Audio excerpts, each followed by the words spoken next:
Hello everyone, আসসালামু আলাইকুম। আজকে আমরা একটা ভালো ম্যাথ নিয়ে আসছি।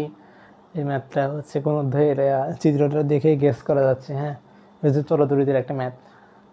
তো এটা খুবই কনসেপচুয়াল একটা ম্যাথ, যেটা কারশফের সূত্র দিয়ে সলভ করতে হয়।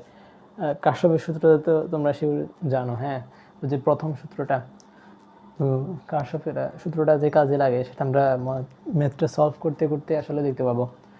তো দেখো, এই কোশ্চেনে কি বলা আছে? এই কোশ্চেনে বলা আছে যে বি এবং সি বিন্দুতে ভূমি সংলগ্ন এই চিত্রে প্রদর্শিত বি এবং সি কয়টা পয়েন্ট? দুইটা। আর একটা পয়েন্ট কিন্তু বাকি আছে, সেটা হচ্ছে এই পয়েন্ট। এই পয়েন্টের বিভব অলরেডি বলা আছে 2 ভোল্ট। বি এবং সি পয়েন্টের বিভব বলা নাই।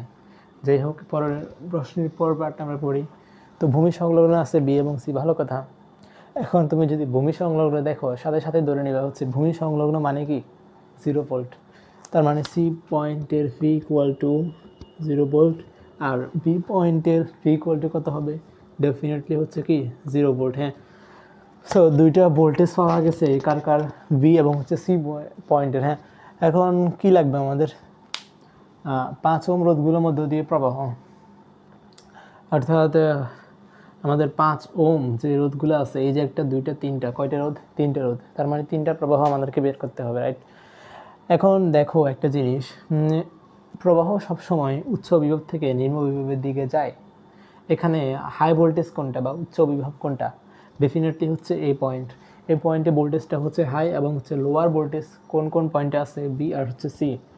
তার মানে আমরা একটা জিনিস গেস করতে পারতেছি যে এ থেকে তড়িৎ প্রবাহটা গিয়ে এই দিকে গিয়ে লোয়ার দিকে যাবে, অর্থাৎ এ থেকে শুরু হবে তড়িৎ প্রবাহটা, বি এবং সি এর দিকে সরে যাবে। হ্যাঁ, এখন আমরা এই যে তড়িৎ প্রবাহ আই এই দিকে যাচ্ছে, এরপর এইদিকে, আর এইদিকে সরে যাচ্ছে, রাইট? সো এই তড়িৎ প্রবাহ I1, এটা যদি I1 হয়, I1, এটা যদি হয় I2, এটা যদি হয় I3, হ্যাঁ, এখন তাহলে কি হচ্ছে? অ্যাকচুয়ালি দেখো তো, অ্যাকচুয়ালি এখানে হইতেছে যে I1 থেকে I2 এবং I3 ভাগ হয়ে যাইতেছে। এখন এটা বের করব কিভাবে? 3টে জিনিস জানা লাগবে আমাদেরকে। এখন এই জন্য বের করার জন্য আমরা কারশফের প্রথম লটা আমরা ইউজ করব। এই প্রথম লটা ইউজ করার জন্য আমাদেরকে এই পয়েন্টের ভোল্টেজ ভি ধরে নিতে হবে। তাহলে কোনো পয়েন্টের ভোল্টেজ আমাদের কি, একটা, দুইটা, তিনটা, চারটা পয়েন্টের মধ্যে 3টা পয়েন্টের ভোল্টেজ জানা আছে, একটা পয়েন্টের ভোল্টেজ জানা নাই। তো ভোল্টেজ সবগুলো জানা থাকলে রোধ দিয়ে আমরা তড়িৎ প্রবাহটা বের করতে পারবো। এখন দেখো, আমরা এই ভোল্টেজটা কীভাবে বের করব? কারশফের সূত্র দিয়ে অবশ্যই। কারশফের সূত্র অনুসারে কি, কোনো একটা পয়েন্টে যে ওর যে ফার্স্ট লটা, সেটাকে গাণিতিকভাবে আমরা ভিন্নভাবে লিখতে পারি। সহজভাবে যদি লিখি তাহলে এরকম হয় যে ওই পয়েন্টের দিকে যেই তড়িৎ প্রবাহগুলো আসতেছে, হ্যাঁ, এই পয়েন্টের অভিমুখে আসতেছে কোনটা? এই তড়িৎ প্রবাহ I1টা। I2 কি আসতেছে এই পয়েন্টের দিকে? না, আসতেছে না, এটা উল্টা এই পয়েন্ট থেকে দূরে সরে যাইতেছে, রাইট? I3 কি? I3 ওই পয়েন্ট থেকে দূরে সরে যাইতেছে, কিন্তু I1 এই পয়েন্টের দিকেই আসতেছে। সো যে কারেন্টটা আসতেছে সেটাকে লিখবো এই পাশে I1 ইকুয়ালস টু কি I2 প্লাস I3, অর্থাৎ এগুলো যাইতেছে, এগুলো আসতেছে। সো যে কারেন্টগুলো আসতেছে এবং যেগুলো যাইতেছে, দুইটার কি সমান। এই জন্য এই কারশফের সূত্র থেকে আমরা এটা লিখতে পারলাম। হ্যাঁ, কারশফের সূত্র থেকে এটা লিখতে পারলাম। এরপর আমরা I1কে কি লিখবো? I সমান কি লিখি আমরা? V/R। এখন V/R লিখলাম, আর তো 5 ওহম বুঝে যাচ্ছে। I1 এর জন্য আর কত ওহম? 5 ওহম। এখন 5 ওহম রোধের দুই প্রান্তের বিভব পার্থক্য কত? বা ভোল্টেজ ডিফারেন্স বসাতে হবে এখানে, কিন্তু এখানে ভোল্টেজ বসালে হবে না, কারণ আমরা জানি I ইকুয়াল টু V/R, সেটা কিন্তু ভোল্টেজ ডিফারেন্স বসাতে হয়। এখন দেখো, এখন ভোল্টেজ ডিফারেন্স যদি বসাই, তাহলে এখানে হাই ভোল্টেজ কত? 2 ভোল্ট, আর লোয়ার ভোল্টেজ কত? ভি ভোল্ট, কারণ ও পয়েন্টের ভোল্টেজ ভি, এটা ও পয়েন্ট, নট জিরো। হ্যাঁ, সো ভি ভোল্টেজ পাইলাম, ইজ ইকুয়ালস টু কি লিখবো আমরা? I2 কত? I2 V/R। ভোল্টেজ ডিফারেন্স কত? এখানে হাই ভোল্টেজ এই যে 5 ওহমের সাপেক্ষে লোয়ার ভোল্টেজ 0 ভোল্ট, আর হায়ার ভোল্টেজ হচ্ছে ভি ভোল্ট। কীভাবে বুঝলাম? এই যে তড়িৎ প্রবাহ দেখে, তড়িৎ প্রবাহ এইখান থেকে ওইখানে যাইতেছে, তার মানে কি এটা হচ্ছে হাই ভোল্টেজ, এটা হচ্ছে লোয়ার ভোল্টেজ।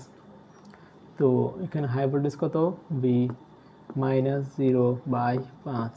আর I3 আমরা লিখতে পারি সেভাবে, দেখো ভি -0/5।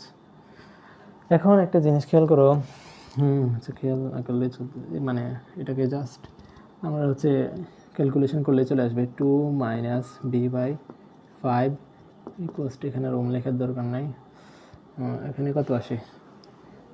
2v/5 আসে অবশ্যই। তো এটা হয়ে গেছে।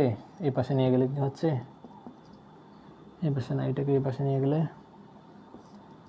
2v - 2 + b / 5 = 0, বা কি এসেছে আমাদের? এখানে কোনো ভুল হয়েছে? না, ঠিক আছে। তাহলে উপরে আসতেছে কি 3b - 2, আর 5 এটাকে পাশে গেলে কী হবে? গুণ হবে। হ্যাঁ, ইকুয়ালস টু হচ্ছে 0 আসে, 5 0 0। এখানে হচ্ছে ভি ইকুয়ালস টু কত আসে? ভি ইকুয়ালস টু আসে হচ্ছে 2কে পাশে নিলে 2, নিচে যায় হচ্ছে কি 3। এটা হচ্ছে কি ভোল্টেজ, 2/3 ভোল্টেজ। ভোল্টেজের জন্য বিকে একটু বাঁকা করে লিখলাম। তো যাই হোক, এটা হচ্ছে কি একক, আর এটা হচ্ছে একটা অজানা চলক। এটা হচ্ছে ভোল্টেজ বুঝছি, আর এটা ভোল্টেজের মান, আর এটা হচ্ছে একক। এটা কিন্তু ভি না যে ভি দুই পাশে কাটা দিয়ে দিবা, এটা কিন্তু রং। তো এটা হচ্ছে ভোল্টেজ, যেমন আমরা মিটার লিখি। হ্যাঁ, মিটার আর হচ্ছে মিটারের এম আর হচ্ছে ভরের এম, দুইটা কিন্তু সেম না। এখন যাই হোক, এবার দেখো ভোল্টেজ পাই গেলাম। এবার I1, I2, I3 বের করা কি কোনো কঠিন কাজ? অবশ্যই নয়। সো I1 = কি লিখতে পারি? I1 = হচ্ছে কি 2/3 ডিভাইডেড বাই কত? 5। তাহলে I1 কত আসতেছে? দেখো তো, I1 আসে 2 - 2/3/5, তাহলে 14/15, 4/15 আসে, 4/15। এটা হচ্ছে একক, হচ্ছে অ্যাম্পিয়ার। আর I2 কত আসে? I2 আসে হচ্ছে I2 এর 2টি ভাগ করলে হয়ে যাচ্ছে, কারণ 2 ভাগ হচ্ছে দুইটাই সেম। আচ্ছা, তোমরা এই যে I2 হচ্ছে ভি বসা, এখানে 5 দিয়ে ভাগ করলেও হয়ে যাবে। তাহলে ফাইনাল হচ্ছে 2/15, 2/15 অ্যাম্পিয়ার। আর I3 ওইটাই আসবে, 2/15 অ্যাম্পিয়ার।